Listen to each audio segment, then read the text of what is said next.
नमस्कार मित्रों, रोजगार तक पर आप सभी का स्वागत करता हूं। मित्रों, एक जरूरी सूचना आप लोग को यह देनी है कि अभी उत्तर प्रदेश में 69,000 शिक्षक भर्ती थी। इस भर्ती प्रक्रिया के बारे में आप लोग जानते हैं, बहुत ही ज्यादा विसंगतियों का शिकार यह भर्ती रही है और बहुत सारे दाव पेच इस भर्ती में चले हुए हैं।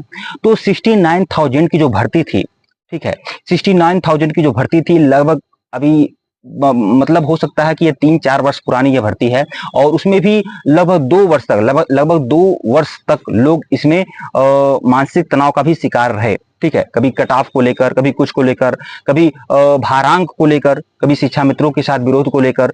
तो अंतोगत्वा यह 69,000 शिक्षक भर्ती प्रक्रिया संपन्न हुई लगभग 2-2.5 साल बाद। लेकिन जिस तरह से 69,000 शिक्षक भर्ती प्रक्रिया संपन्न हुई, उसमें बहुत सारे ऐसे लोग जो बिल्कुल आहत थे, जो एलिजिबल थे, जो जिनकी यह सोच थी कि उनको 69,000 शिक्षक भर्ती में उनको प्राइमरी स्कूल में जाना चाहिए, प्राथमिक विद्यालय में पढ़ाने का उनको अवसर मिलना चाहिए, वह स्वयं को योग्य मानते थे। ठीक है, 69,000 शिक्षक भर्ती में ऐसे लोगों का चयन हुआ जो आमतौर पर वह अधिकार नहीं रखते थे कि वह प्राथमिक विद्यालय में पढ़ाएं।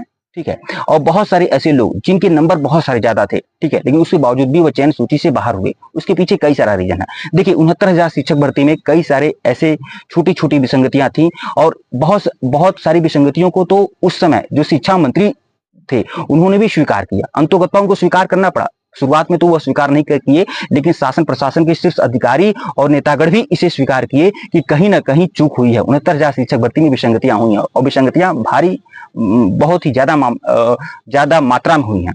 देखिए, उसमें कई सारी बातें हुई हैं। अगर मैं कहूं 69,000, देखिए पहली बात तो मैं अपनी बातें कह लेता हूं, उसके बाद आगे की बात करूंगा। पहली बात यह देखिए, कल 23 सितंबर था और कल के डेट में सुनवाई होनी थी।